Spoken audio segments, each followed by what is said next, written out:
so excited to be here, guys. Let me share a little secret with you, okay? This is my 9th time doing what I'm going to be doing today. I've spoken all over the world. I've delivered a lot of different seminars. But this, today, is my favorite talk. This is my favorite talk. And I swear to you, every one of you in this room, by the end of the day today, you will know why. I promise, by the end of the day today, every one of you will know why this is my favorite talk. So let me start by telling you a bit of a story, how this story all started.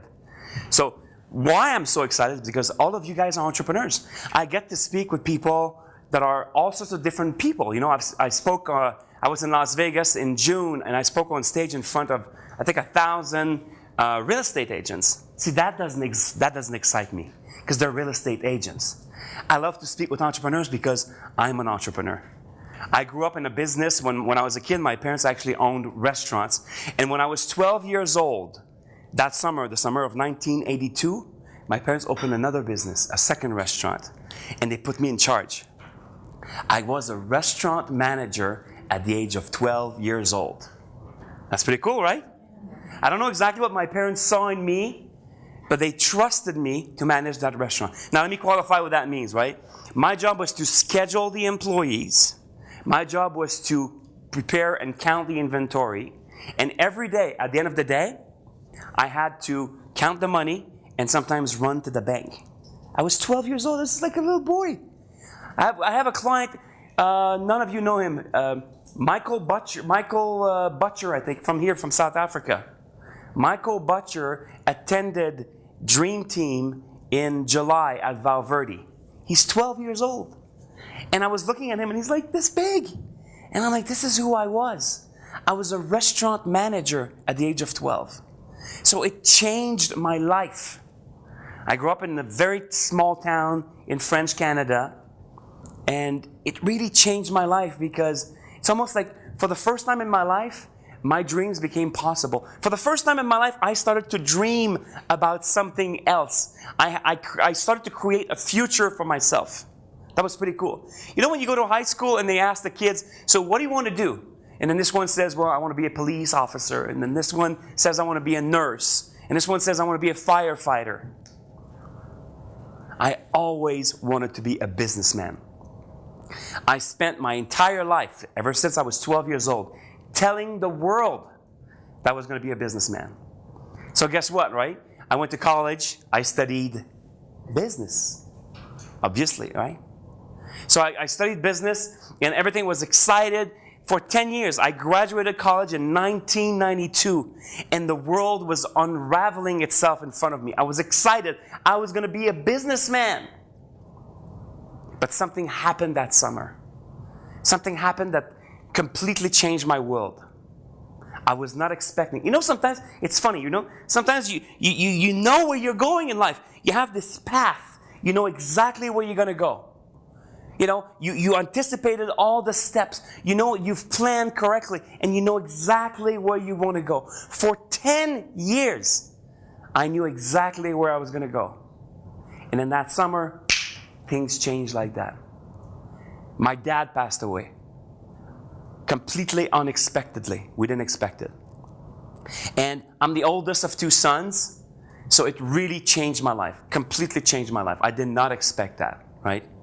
And it didn't only just change my life, it changed my perspective on my own life. You see the world like this, and then suddenly you see your world like this, or like this, or like this. Completely different perspective. So I gained a new perspective on my life. And I thought I knew exactly what I wanted to do. I wanted to be a businessman. But for the first time, I realized that being a businessman, owning a business, is a very dangerous sport. Statistics are alluring. Most businesses will fail. Most businesses will fail. That freaked me out.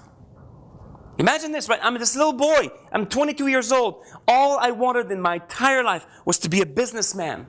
And now I realized that maybe it was not going to work. Think of that kid who wants to be a fireman, and then he wakes up one morning and he thinks, oh my God, I may die. I may die in a fire. It changes his entire perspective. So my world was shattered. But I had this vision, and I had this thing that I was holding on to. And I said, I need to figure this out. And I started to look at my environment. I started to look for proofs that maybe some businesses could make it. And then I started to notice that some of them were making it. Very few of them. But some were making it. So, and then there was a guy on TV at that time. His name was Tony Robbins. I don't know if you guys remember. Reggie talked about Tony. He actually used to work for Tony, which is kind of an amazing coincidence when you think about that. But Tony Robbins was on stage not on stage, he was on TV every night back then. And he was selling a package of tapes. It was called Personal Power. Personal Power cost as much as I was making every week. But somehow, I don't know what Tony was talking about, but Tony was he was very inspiring. And it's almost like his message, his hidden message was that it's possible to become whatever you want to become. It's possible to overcome obstacles and achieve the dreams.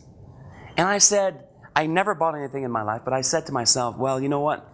I think I'm going to give this guy a chance.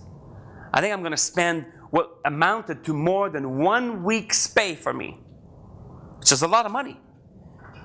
And I said, I'm going to give this guy a chance. And I never looked back. I bought the tapes, and they say, it was 30 days. You had 30 days to do the tapes. 1 series of tapes per day. I did the whole thing in like 3 days. I couldn't stop. If for the first time in my life, somebody was giving me like a torch and saying, you know what, kid, this is possible. And I made it my mission in the summer of 1992. I made it my mission to understand what are the differentiating factors between success and failure in business. I had no choice. I had to figure out how to get myself out of this mess. I wanted to be an entrepreneur so badly that I had to figure out how to make it successfully. Is that cool? I'm 45 years old. I spent the last 23 years dedicated to trying to find exactly what are the sources of success in business. Is that cool? Would you guys like to know? That's what we're going to be talking about today. It's actually very, very, very simple. Do I have a marker? Yes, there's a marker. Great.